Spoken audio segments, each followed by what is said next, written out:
শ্রমিকদের দাবি দেওয়া রক্ষার্থে বসিরহাটে ভারতীয় মজদুর সংঘের সমাবেশ।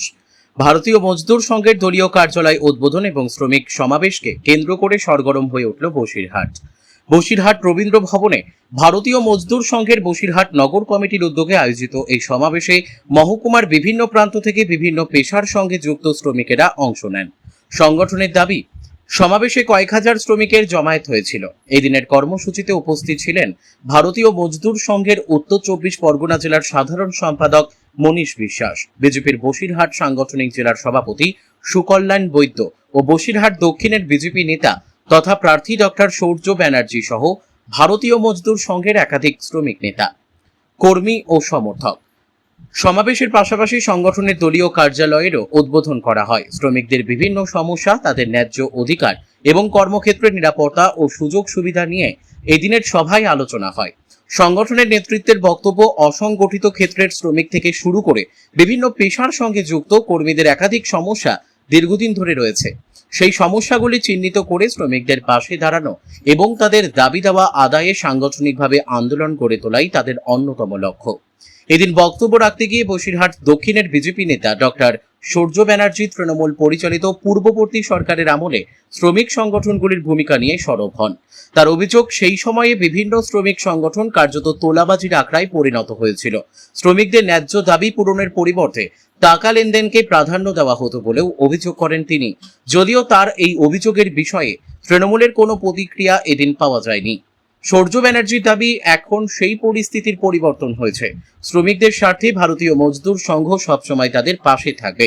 শ্রমিকদের বিভিন্ন সমস্যা এবং দাবি দেওয়া প্রশাসনের কাছে তুলে ধরার পাশাপাশি প্রয়োজনীয় পরিষেবা পাইয়ে দেওয়ার ক্ষেত্রেও সংগঠন সক্রিয় ভূমিকা নেবে বলে জানান তিনি।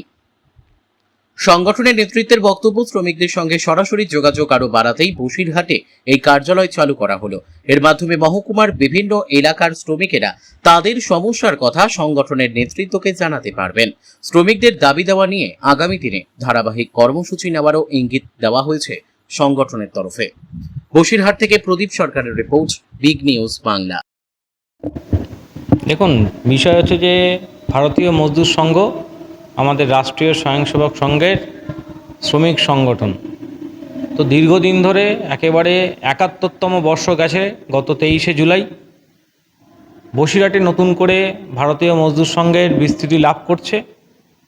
তো বিস্তৃতি লাভ করার সময় কিছু মানুষ এটাকে নিয়ে কিছু সমস্যা তৈরি করার চেষ্টা করেছিল, কিন্তু আমাদের মধ্যে কোনো সমস্যা নেই। আমরা সহমত তৈরি করে এগিয়ে যাব এবং আগামী দিনে ভারতীয় মজদুর সংঘ বসিরহাটের একেবারে শহর থেকে গ্রামে, সুন্দরবন পর্যন্ত সমস্ত জায়গাতে ব্যাপকভাবে কাজ করবে।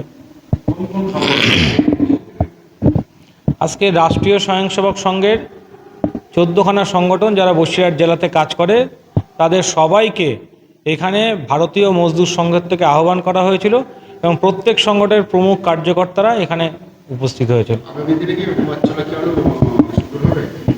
একদম, কারণ গত 4 তারিখে সরকার পরিবর্তনের পরে নতুন করে ভারতীয় জনতা পার্টি সহ বাকি সংগঠনরা সবাই সেজে উঠছে এবং সমাজের বিভিন্ন স্তরে আমাদের প্রত্যেকটা সংগঠন তাদের সর্বোচ্চ স্তরে কাজ করছে। তো আমাদের বসিরহাটের বুকে আগামী দিনে মানুষ আরও ভালোভাবে সেটাকে উপলব্ধি করতে পারবে।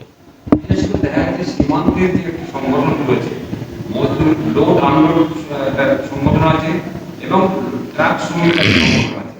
এই সংগঠন তারা বিভিন্নভাবে বারবার তারা দাবি করেছে যে তাদের পূর্বতন যে সরকার ছিল, তৃণমূল সরকার, তাদের যারা নেতা নেত্রী ছিল তারা শুধুমাত্র নিজেদেরকে নিয়ে চিন্তা করেছে।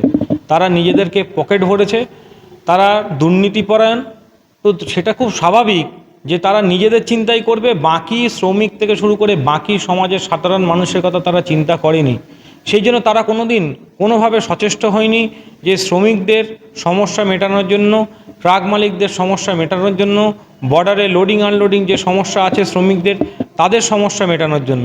কিন্তু বর্তমানে ভারতীয় জনতা পার্টির সরকার আসার পর থেকে সমস্ত সংগঠন কাজ করছে এবং আগামী দিনে ভারতীয় মজদুর সংঘ এই বর্ডার সংক্রান্ত এলাকায় যতগুলো অ্যাসোসিয়েশন আছে সেখানে ব্যাপকভাবে কাজ করবে শ্রমিক স্বার্থে।